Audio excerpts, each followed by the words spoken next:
everybody. Hey, welcome back to another episode of Soaps and Sass, where Mama Sass is being sassy with Baby Sass. So you came in at the right time, people. You came in at the right time. Mama Sass ain't being no sassy with no baby sass. She being silly. That's what's happening. Hey, whatever. Anyway, welcome to episode 45 of Soaps and Sass. Yes. Can y'all believe that we've made it this far? I sure can't. It's almost the end of the year. It is.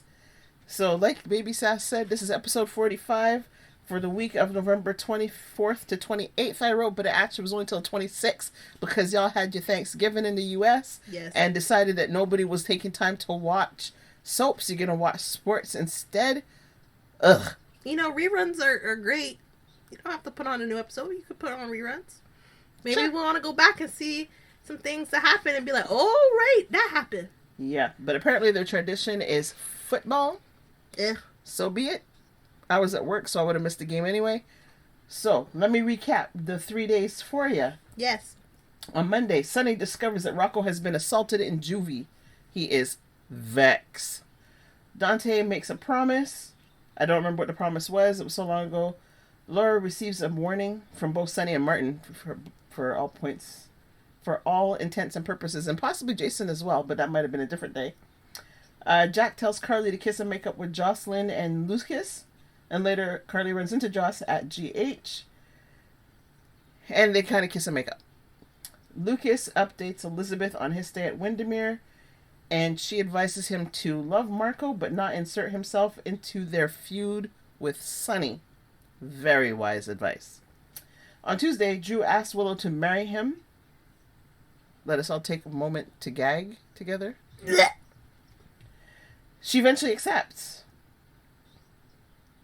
Let us take a moment to shake our heads together. Kadir. Elizabeth fights Willow's cause with Michael. Basically tells him to let her see the children, and maybe she won't see the need for Drew so much. Michael seems to see reason. Until Then Willow shows up at the hospital to invite Liz to her upcoming nuptials. Ugh.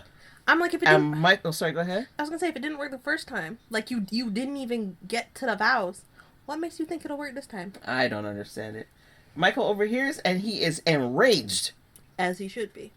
For more reasons than one. Yep. Nina admits to Liesel that she might have sandbagged Portia. I got thoughts on that one. Needlessly, in fact, because it looks like Michael's alibi is not going to hold up, but we'll see. Britt is appalled because she also has seen Rocco. And is further appalled later in the week because I don't think I wrote that down anywhere. But, yeah. She confronts Sidwell. And maybe that's why I didn't write it down anywhere. But that's okay. Alexis goes over Danny and Charlotte's statements. They lie. Very badly. Very badly. All the adults in the room are looking at them with raised eyebrows like, are you serious right now? On Wednesday, Nathan gets Rocco out of juvie. Hooray, hooray, hooray. Turner is furious that Nathan used her name in doing so. I mean... I still gotta give kudos to Nathan for that, because I was like, really? Okay. Dante asked Nathan for help in reviewing the evidence in the case against Willow. Make sure they didn't miss anybody. And Nathan surprises Dante by suggesting they take a closer look at Curtis. Michael and Chase have another row over Chase's defense of Willow. And then he says to Chase, you think you know her so well, so you must know that she's getting married to Drew. And Chase is like, as is Brooklyn. He and Brooklyn are stunned. Brooklyn updates her husband about her conversation with Gio. He is thrilled and delighted, reminding us that Chase actually is a good guy. Ava tells Portia she might be in trouble, that Nina may have ratted her out. And Lulu wants answers when she learns that Dalton has disappeared. Stella runs into Drew at the cafe and reads him the riot act. That is basically the 3 days we had this week. Why don't we start with our comedy moments of the week? Mayor Laura Collins, you. I'm saddened. I'm saddened because It's comedy moment, not saddened no, moment. I'm gonna get there. I'm Okay. saddened because I understand this woman is still, traumatized, as one would be, and she walks into her office, still traumatized, and finds Sunny there, and I'm like, Sunny, you can't scare a woman like that. You can't just be up in a woman's office when she's traumatized. You can't be doing that. Anyway, so she's there, they're talking, and he's like, you gotta act surprised when they come a knocking to tell us about this happening. Then Martin shows up, yada yada yada, and then I don't remember who showed up. I don't know if it was Dante or if Dante called. I don't know if it was Nathan, but somebody saw Laura and said, Dalton's missing. And she did a whole ha ba ba ba. And it wasn't even like a simple, you know, look of confusion and shock. It was so dramatic. And I'm like, Laura, your facial expressions alone would rat everybody out. Your facial expression alone will get you locked up. Now, see, you find this comedic. I found it irritating. And almost to the point of what had me hot. Because you're right, her reaction was so melodramatic. And I was annoyed because this is Laura from Luke and Laura, who have had all kinds of adventures, seen all kinds of things. Why is she surprised? Just Like, it did not line up. And I don't know. I don't know if this is more of the writers just changing people's characters. I don't know if the actress just, I don't know what was happening there. It was just, really, Laura? Really? Okay, yes, the shock of finding Dalton dead in your trunk, sure, I buy that. But then to not be able to cover when somebody comes to the door to tell you he come up missing, no, I'm sorry. You have had too many adventures with Luke, too many run-ins with Helena and the various Cassadines over the years to have that kind of reaction. I wasn't here for it, so I think I'm gonna give that a. What'd you do that for? To the actress. For me, my comedy moment, if you're done. I was gonna briefly, because this thought just came up. I'm like, Yep. maybe Laura needs to take some, facial expression advice from Carly. Because at least Carly looked like she didn't want to be there with Jack, as uncomfortable as that made me. But I think Laura needs some tips. Maybe she should get some tips from her granddaughter. Because Charlotte was telling a lie as she rode that lie. She rode that lie. She was like, Charlotte got a good poker face. She do. She was.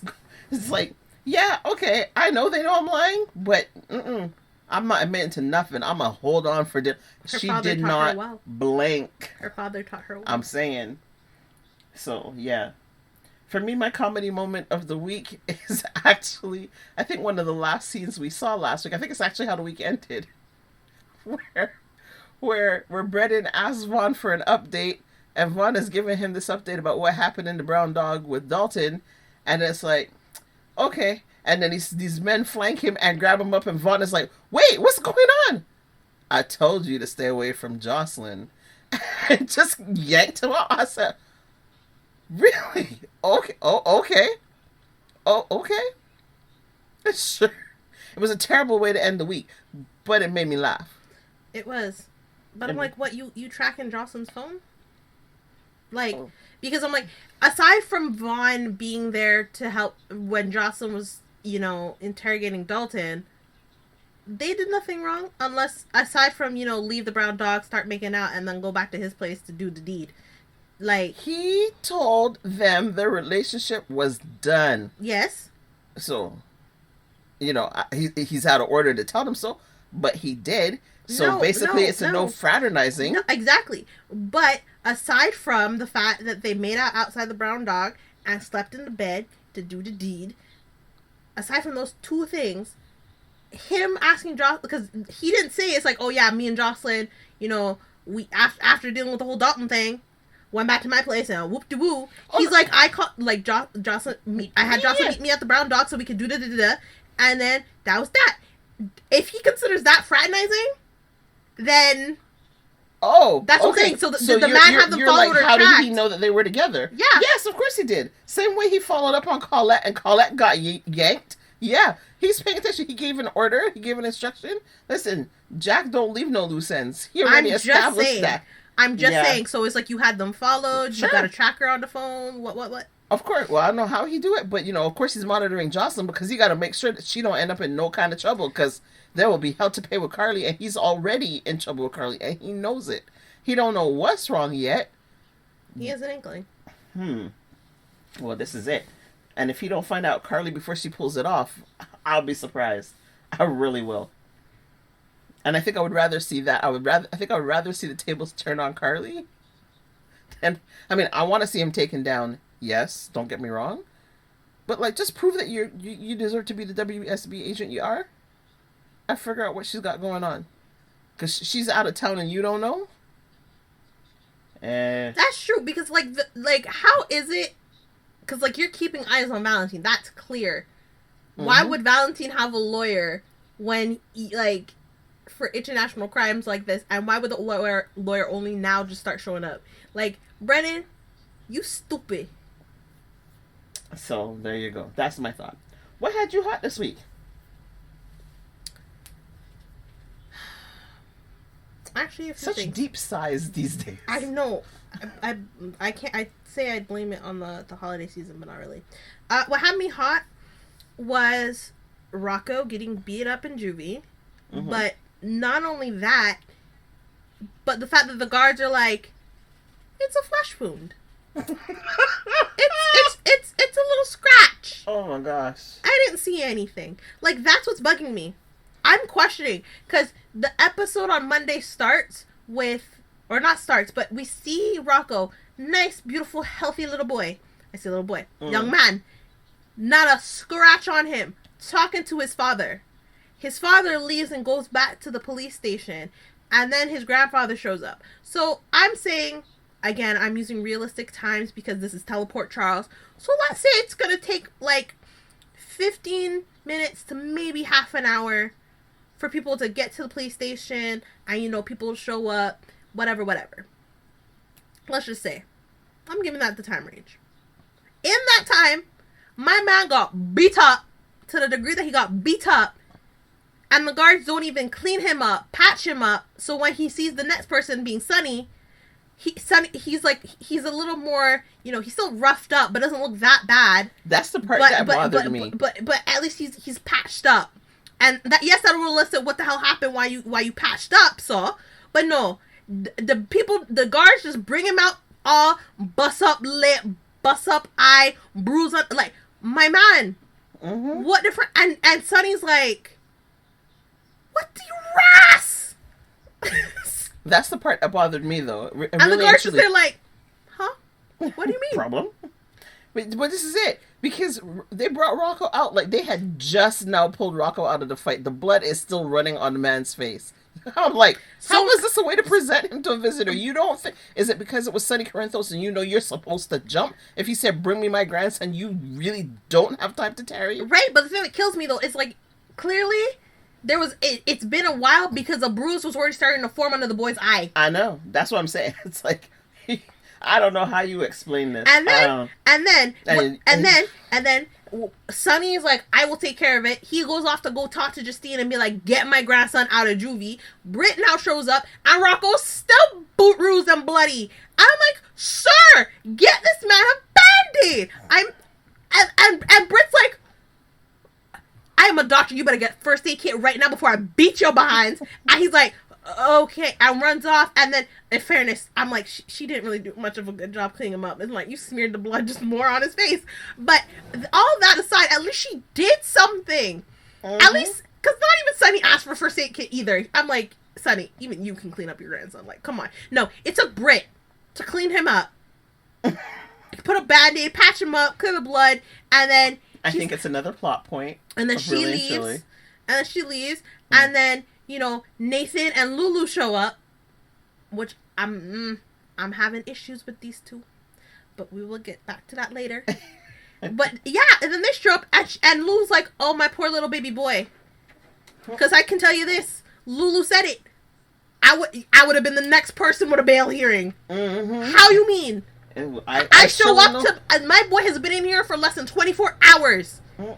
I show up, he's bruised, bloody, I got band-aids on his face. Oh no. Oh no, that is a fighting face. That is someone is going to lose their job and I am going to prison. Yep. Someone is going to come up missing and we will all know who done did it and where they are buried. Like, no. Fitting to go to jail today. Can't be my child, I can tell you that right now. Cause y'all already know me in that school, so anyway. Okay. The other thing that had me hot. Yeah. Was Portia having conversation with Ava.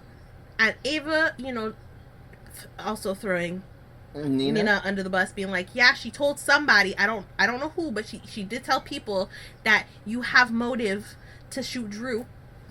And Portia's like, oh, I trusted her, and no. And it's like, whoa, love, Portia, I get you're upset, but flip the roles.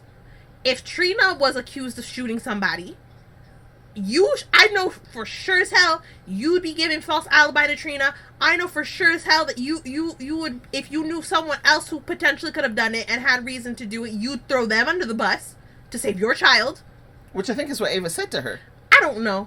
Probably. I can't remember. But logically, I was so uninterested. But knowing Portia and the foolishness she does do, yeah, especially for Trina, yeah. Oh, absolutely. There's no question she would have. None whatever. And I don't know how I feel about Ava having divulged information. Nina, I don't blame Nina at all. Nope. I don't blame Nina at all. And not because she's a mother, but just because it's like Curtis sandbagged her. Curtis sandbagged her with Willow at the wedding. Okay. And she didn't sandbag Curtis. She sandbagged his wife. Because she had... Oh, well. Which I also think is interesting. Because, like, it would make sense, tit for tat. You sandbag me, I sandbag you. But I don't have anything on you to sandbag you with. Right. So, I have something on your wife. Yep. So, and I find it kind of sad because, like, because he sandbagged her, they're no longer friends. Like, they haven't... But they are. Oh, they've had a conversation? Well, they spoke afterwards. He was like... Yeah, it's not... Because she had thought somebody else had dimed her out or thought that Drew had confessed or whatever. And it's like, no. It wasn't Drew. It was me. Really sorry. I didn't see another way out. And Nina was like... Yeah, I can see that. Okay, interesting. Just because when we were looking at that Instagram video... That's what I remember anyway. I just say this because when we were looking at that Instagram video of the cast members being like, I passed the phone to... Oh, yeah. Nina says, I passed the phone to my ex-friend who ratted me out. So, that's why I say that. You know what? Maybe, because you're right. They haven't really had any kind of... interactions.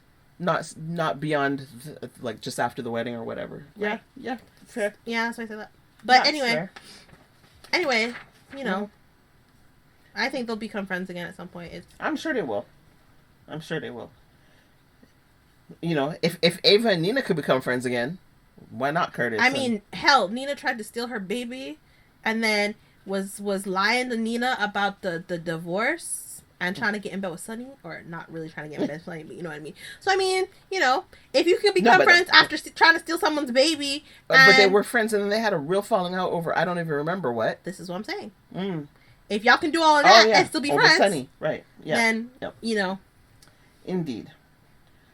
What'd you do that for? Who called for that? It's not a who called for this, or what did you do that for? Okay, well then I will go. Okay. Because I was going to say, I probably consider this comedy again. Well, think about it. It's going to tie into your Make It Sassy, so maybe we'll do Make It Sassy and come back to that. Okay. So the Make It Sassy you already mentioned was Britt threatening the guards. Right. And then, along that same line, fast forward, where Britt goes to Sidwell demanding help, and then Sidwell looks her in the face and goes, "Oh, I'm so sorry. Did something happen to dear Rocco?" And Britt's like, "You son of a motherless goat. You did this to my son. Hey!" Oh my goodness. Sorry, I had to pause. No, I just found it interesting because you're like, I can't cuss on... Well, I don't cuss anyway. I don't cuss anyway, so it's all good. Yeah, just remember, because we tell you to commit. Yeah. So that was funny. That was funny and sassy. I appreciate that from Sidwell. And then you had Yeah, Stella. Mm-hmm. Because Stella and Curtis are having dinner at the Port Charles Grill. And Separately. Stella and Curtis. Stella and Curtis. Sorry. I didn't say Drew. Sorry. My brain. Stella and Curtis are having dinner at the Port Charles Grill. Drew and Martin are having dinner at the Port Charles Grill separately. And when Stella walks in, Curtis is like, Auntie, do you want to go somewhere else? And she's like, why would I want to go somewhere else? And he's like, bar. She's like, oh, no, I will not let them ruin my time with my family. And yet later, after Trina has arrived, proceeds to stand up and say, you know what? I think I'm going to have some words with the congressman. So proceeds to rise as her family's like, Stella, Stella, as she... Such effort they made. Yes. Stella, don't go. Stella. Yes. Come back. See, that's the exact... Stella. Again, the wrong amount of effort for the wrong situations. That's the effort that need to be put in with Outback and the signing. This effort, no. The effort that Cody gave for finding Outback needs to be the effort that these people give to stop Stella. But anyway, so yes, Stella goes up and walks up to Drew and it's like, Congressman Cutthroat. And all this about his abuse of power and, whatever. And she basically just rips into him. And Curtis finally stands up and says, come, Auntie, let's walk away. And as Stella's walking away, Drew's like, Curtis, you might want to tell your aunt that investigations can always be reopened. As a threat to say he will reopen the investigation into her fraud. And which leaves Martin being like, what are you doing? I thought we were done with this. I agreed to come back if you would do it. He's like, yes, and I don't intend to. I'm like, boy, we all know you're going to do it. What? Can't believe a word that comes out of your mouth. But that for me was what'd you do that for? Who sent Stella over there? Stella. What was the point of that? Stella. Why did she need to go over there? Because the woman does not know how to stand down. Oh, like, how to stand goodness. down and stay out of people's business, like Curtis and Portia's divorce. Again, I assume it's another plot point. It was just like, what do you want to give yourself the belly before you even start to eat? For me, I agreed. For me, aside from Stella, this isn't really... Anyway, basically, Obrecht. She goes and talks to Willow. And I'm like, I'm all for mending fences and building bridges for your niece and your grandniece. What I don't appreciate is you letting her go through with the foolishness of marrying this man. Okay. Fair enough. That might be a word to do that for later. But I'm with you. It's like, why are we jumping on this bandwagon? I can't. And again, my point still stood when I've been saying this from time.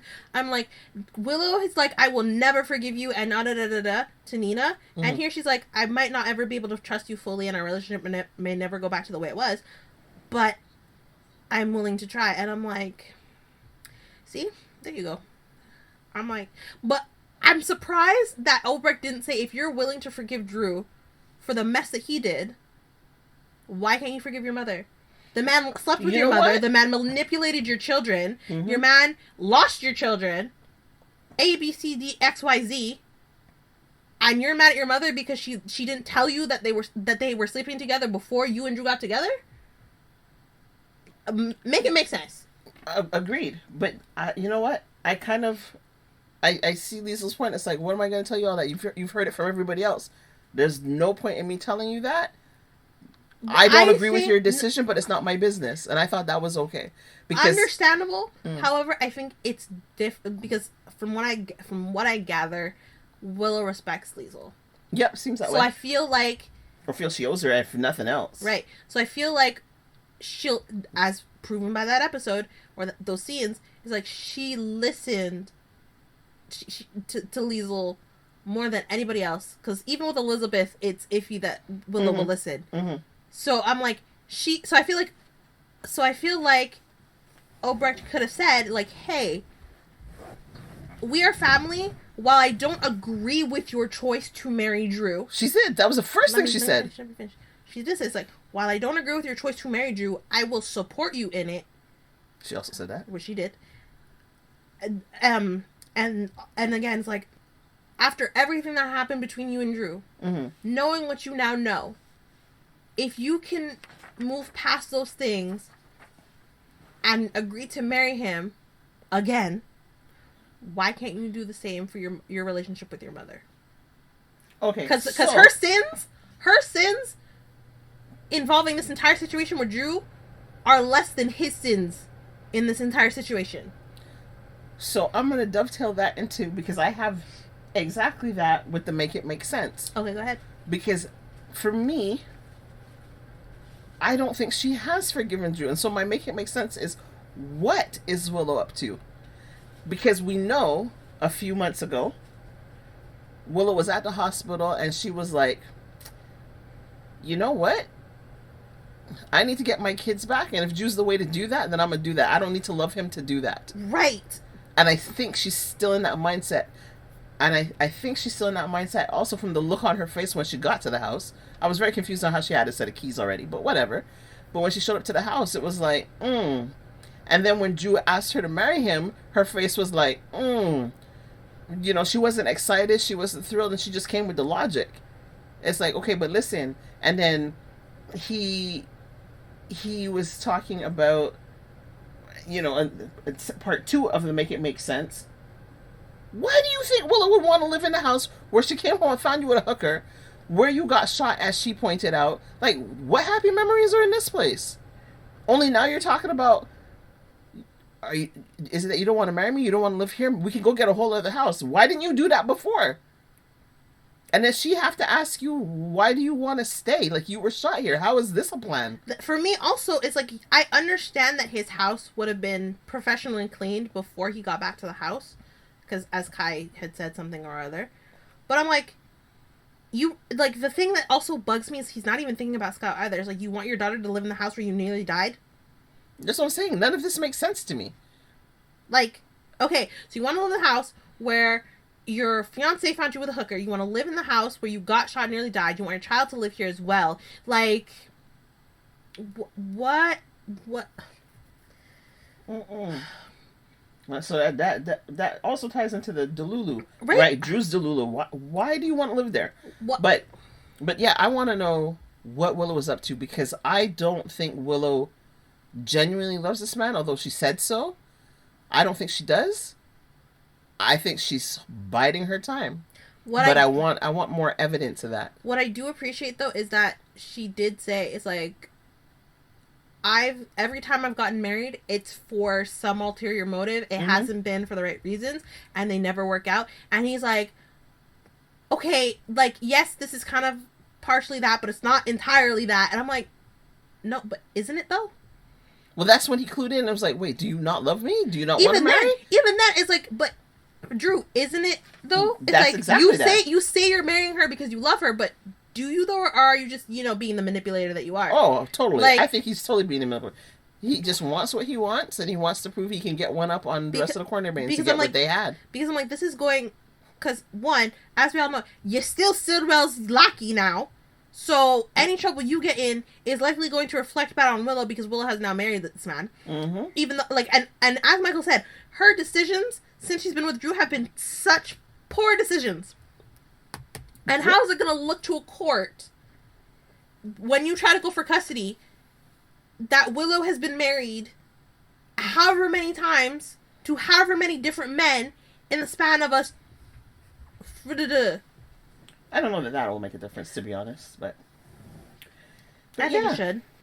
Who is your villain of the week? Sidwell. Right? No question. I'm like, how you go and take your vendetta out on a young person? Really? What did he do to you? Really? Aside from mess up a lab, but except he didn't mess up the lab. But seriously, it's to get Sunny and Britt in line at the same time. 2 birds, 1 stone. Like, I'm like Sidwell. Nope. If you want to mess with the adult children, knock yourself out. We couldn't care. They're adults. But the youth, leave the youth alone. Leave the young people alone. It's not even like You went after one of Sonny's children to get back at Sonny for him going after your kid. I'm like, hell, if you went after Donna, I'm like, Donna's the youngest of Sonny's youth. Leave what the friend, right? Because Sonny, I was gonna say Sonny don't do that, except that Sonny snatched Marco, but Marco's a grown man. This is what I'm saying. So, but still, it's like, if they're under the age of 18, let them alone. No, more than that. Let them be. But it's just target the person you're targeting. You don't worry about the collaterals. Just behave. Stop it. So I agree with you. Hero of the week. I don't have one. But My I guess, hero? I Oh, guess sorry. Nathan for saving Rocco from the juvie. Yeah, okay. I will give him that. He's still sus in my book, but that's okay. My hero of the week is Liesel for all the reasons that you stated. Alright, Anne. Basically, yeah, going in and trying to repair that relationship and being very honest about it. It's like, I think you're a twit, but it doesn't matter what I think. You're going to do what you want to do. You're grown. You can make up your own mind. I like when people acknowledge that rather than the person have to be like, I'm an adult. I can make my own decisions. I don't need you to protect me. Like, yeah. I like when other people are like, yeah, I think your decision is stupid, but you're an adult. You make your decisions. But no matter, but yeah, it's like, really doesn't matter what I think. But it's like I can tell you that what you're about to do is going to be stupid, and I can tell you the exact things of how things are going to fall out. But if you don't want to hear me, that is fine. Yep. You will face the consequences. Absolutely. Okay. I think that covers all the categories. I want to go back to something you touched on very briefly.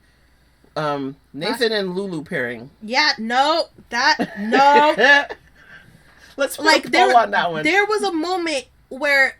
There have been many moments. But this very specific moment, I believe it might have been Nathan going to grab Lulu to be like, we gotta go because something's happening with Rocco, hence when he took her to the detention center, or after it was when both. he dropped him off. Either way, there was a point where she I think it's when they got back to the police station, she looked at him and said, thank you for doing that. Like, I don't know what I would have done without you or whatever, or it's like risking your job. And I'm like, lady, he's still technically legally married to your best friend. Back off. I don't know about legally. He's been dead for 7 years. I hear what you're saying, but I don't know about legally. I think by this point he's been declared alive. Like, yeah, but that doesn't necessarily. I don't think that reinstates the marriage. But because you would need to. I think you would need to consult with Maxie on that one. I don't think the courts will just automatically do that. Right? Because okay, fine. I'm going this based off a Doris Day movie, but which was a good movie. It was a good movie, but he hadn't been dead that long. So yeah. You mean she? She, he, whoever hadn't been dead all that long. Either way, by declaring someone alive, I would think the marriage license would still be in effect. No. We need to consult a lawyer. It wouldn't, because that person went on with their life. You cannot put everything back. You can restore their finances and stuff. Right. You cannot restore the relationship status, because imagine Maxie had gotten married in those 7 years. Then what? That marriage is null and void? No, sir. That's what I'm saying. We need to consult a lawyer. So, okay. So we agree. Nathan and Lulu together. No, but I'm still saying, logically to me, if someone if someone was legally declared dead and they'd come back and they're not dead, it's like, I didn't divorce you. We never separated. To me, your marriage is still legal. I hear you. So in that case, yes. I see. Or in the eyes of the law, they'd be like, well, yes, you technically they were dead, so legally you are married, but since they're not actually dead, null and void. Then we'll figure this out. But still, I'm like, to me, yeah. Once you've been declared alive again, your marriage is still, So. That's what you got to say? That's what I gotta say. That's what I stand by. I do not agree with you. That is what I stand by. Okay. Fair enough. You stand by that. Unless someone can show me a law and refute that, I will die on that hill. Don't die on the hill. I will. Stop it. I will die on that hill. So melodramatic. Am I though? Yes. Yes, you are. Okay, so that was a little bit of stalling for time while I chat GPT'd it. AI comes in and they say it depends on the laws of the jurisdiction, but there are some common patterns. So in many places, Canada, US, UK, if someone is legally declared dead, the marriage is typically treated as terminated. almost always on the date the death certificate was issued. If that person later turns out to be alive and is legally restored, the marriage does not automatically come back into effect. Courts treat death like a final dissolving event, similar to divorce. There's more, but that is basically the answer. I find it interesting, again, how you went to Chat GPT when we could have consulted a real lawyer who knows the law. Sure, but then we'd have to wait till next week to come back with the answer. Okay. So, you can still validate. I'm just giving an answer right now, toot sweet. So, feel free to consult. And the reason I say this is because after what you were going through with GPT earlier, well, I'm gonna come to that. I was like, I don't know if we should trust GPT's answer. Hence why I'm like, I think it's better to consult the lawyer. Well, it said it depends on the laws of the jurisdiction, and I am okay with that answer. So, basically, check your local, state, and provincial laws. Okay, now, where we had an issue with ChatGPT... where you had the major issue. I was over here chilling. Because we had talked about this on a previous podcast, maybe about two or so weeks ago. Last week, but we didn't really get into it. Or, no, sorry, I wanted to get into it last week. We didn't have time, but I had briefly mentioned it, 2 or 3 weeks ago. Thank you for validating what I said. We were talking about family trees and full siblings on General Hospital. And yes, so I went to AI. Oh, sorry, go ahead. No, because also, one of the reasons also was because I know one of them was the phase-on thing, but the other thing was when the reason I thought of this was because Portia had given Curtis the sonogram, and I was like, you know what I realized? Ain't nobody on the show ever really truly fully related, or it's very rare you're gonna have a set of full siblings on this show, which it's not entirely the case, but it's more likely that you're gonna be a half sibling or a cousin sibling than a full sibling. Okay, so how many full siblings do you think I found in the entire canon of General Hospital? Okay. Okay. Well, I'm gonna name them off because No, give me a number first before you start naming them off. Fine. Okay. It's a guesstimate, which is fine. I'll say 7. I found more than that. Okay. Can I name them and see how many I actually get right? Yes. And I will also say, I'll just give you all a teaser, is that one of what we thought was the most obvious full sibling pairings, GPT had a real issue with. Yeah. Go ahead. I will check them off as you go. So, obviously, first off, as I mentioned previously, we got Nathan and Britt. Do you know what? They're not even on my list. Mom! Have mercy! I forgot. But no, GPT did not come with them. Fine. Okay, so yes. So then... Oh, do you want me to tell you how many there are in total then that I found? There may be more. So, put it in the comments if y'all come up with something that's not on the list. Sure, why not? Okay, so with what you just added with Nathan and Britt, and not Peter. Not Peter, he's half. Nathan and Britt. That makes 12. Okay, so you got 11 from ChatGPT. Yeah. Okay, so there's Nathan and had to fight to get those 11 because it left off. Okay. Anyway. So, as I said, Nathan and Britt, Donna and Morgan. Yep, that was another one I had to fight with. You did. Jason and Drew. Uh-huh. I'm sticking with it. I don't care what GPT says. No, that's fine. Okay. Yep. No, they're half. And some you're not going to get because I don't think you even know who the characters are, but... No, that's fair. Because before you watched, but that's okay. That's fair. Maxie and Georgie. Yep. What's Emma and her brother? We've never seen Jonah, I think his name is, but they're full siblings. Noah. They're full siblings even though we've never seen them. Okay, so that will make that 13. No, they're all halves. They're sibling cousins. You're just giving answers without saying names, but go on. No, it's because I know, because I'm walking through them and it's like, no, but it's you can call them out for our listeners in case they're thinking the same thing, Okay, fine. I'm like... I was like, okay, Molly, Christina, and Sam are all half siblings. Sister cousins, like you said. I'm like, Sam and Lucas are half siblings. Carly and Lucas are adopted siblings. I'm like, Rick and Sunny are half siblings. Mm-hmm. Oh, there's Cyrus and Martin. Oh boy. Because I was thinking Laura and Martin and Cyrus, but they're all they're half siblings to Laura, not full. Uh-huh. Lucky and Lulu. Yep. They are on the list. Wow. This is, woo. No. I was thinking Aiden, Jake, and Cameron, but they're all half siblings. Yep. Jake and Danny are half siblings. Yep. I don't... there's 2 more on the list that I think you could potentially get. Ooh. Potentially, but they're... Oh! Tracy and Alan. Yep. I was like, that took me a second. Yep. No, I was gonna say Sam and Leo, but again, half siblings, as well as Leo and Dante. Yep. There's one other that I think you would get, but neither of them are on the show anymore. Oh. Was I around, like, were they on when I was watching? One for sure. The other one I can't remember.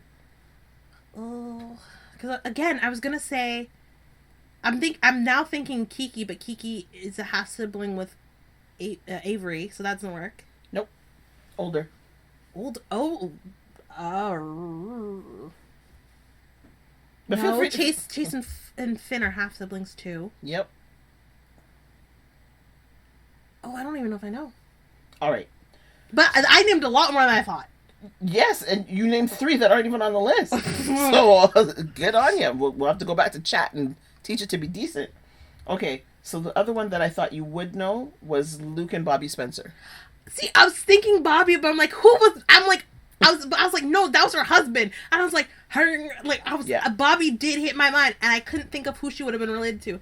Oh, that's... Okay, fair enough. Okay. Yeah. So the other siblings that are not on your list that ChatGPT came up with, and again, listeners, if these are off base, because some of these I wasn't really watching, then let us know. So there's Elizabeth and Sarah Weber, whose parents are Jeff and Carolyn Weber. I knew Elizabeth obviously would have had siblings, but none that I would have thought were full. So I didn't even... Right, because she also has Stephen Lars, but that's a half sibling. Right, which is why it's like I didn't even... Yeah, so that one I knew for sure. Ned Ashton, Dylan Quartermain. I forgot about Dylan. So, but actually, no, because again, I'm like... Well, you've never seen Dylan. No, I have seen Dylan, but I've seen... But when it was around the time he got Lulu pregnant, but that was from YouTube. Right. That wasn't an actual thing that I watched. Right. So they share parents, Tracy Quartermain and Larry Ashton, apparently. I'm struggling with this one because I don't remember it. And there's such an age difference between Ned and Dylan, as far as I remember. But apparently Tracy got pregnant with Ned while married to Larry, and then gave birth to Dylan just as she was divorcing Larry. Potentially. So, if that's off base, I take that one, because I don't believe it, but that's fine. Then there is also Serena and Christina Baldwin, whose parents are Scott Baldwin and Dominique Stanton. And ChatGPT was very specific that Christina was carried by Lucy, but is biologically Dominique's and Scott. I don't know who Christina is. I don't remember seeing this character on the screen, but I know who Serena is. And then we have Ava and Julian Jerome. Right. Who are both children to Victor Jerome and Delia Ryan. Oh, so... I did not know that Delia was Jerome's mother, or Julian's mother. So I was going to say, so their sister Olivia was their half-sister. According to ChatGPT, they never said who Olivia's mother was. So she could potentially be a full sibling. But there's sure. Nothing documented. And then, of course, Stavros and Stefan Cassadine. Yeah, I didn't think... I did think of the Cassadines, but I was more thinking... Nicholas and Spencer and them. Exactly. So Stavros and Stefan were Mikos and Helena's kids. Alexis is only a half sibling. So there you go. So now, ChatGPT and I had quite the quarrel over whether or not Jason and Drew were full siblings. Specifically, I say specifically, but also identical. well, this was where the issue came in, because I'm like, they're identical twins. How are they not full siblings? And then it spun some ridiculous story about how the DVX went and extracted an embryo from Susan and cloned it and split it and did some kind of madness and then implanted it in Heather Weber. And I was like, Heather Weber? What are you talking about? And apparently, Heather then gave birth, and so, apparently GH takes birth mothers as the actual mother, and I'm like, I don't know what nonsense you're talking about. Right, which we know is total bull, because if that was the case, Britt would be Rocco's mom, not Lulu. Absolutely. And then it started talking about how Drew got kidnapped, which is true, and mind mapped as a child and all this kind of things. Like, no, that happened when he was grown. What are you talking about? Hence why I'm like, I think we need to consult the lawyer when it comes to the laws, not ChatGPT. And that is fine and fair. But like I said, a whole heap of nonsense about Jason and Drew. I'm just looking to see what else it told me. Because it couldn't figure out that Morgan and Donna were full siblings. That was kind of interesting. Yeah, I guess that's about it, really and truly. I mean, so ladies and gentlemen, thank you. That has been the end of November Sweeps. Yeah, it's over. Which also is really sad, because that's how the end November Sweeps, with my man getting dragged off to God knows where. Right, something we don't care about. So why would we come back next week with a cliffhanger? Right. Anyway, yes, everybody, that will be the end of today's episode. Please come back for next week's episode, where we talk about whatever happens in the month of December, but we'll likely be there Thanksgiving, and maybe Chase and Brooklyn can actually get a turkey on the table this year. Oh, yes. Now, see, that would have been a cliffhanger. Do the Quartermains have a turkey, or do they have pizza? And also, does Olivia get her pizza oven installed?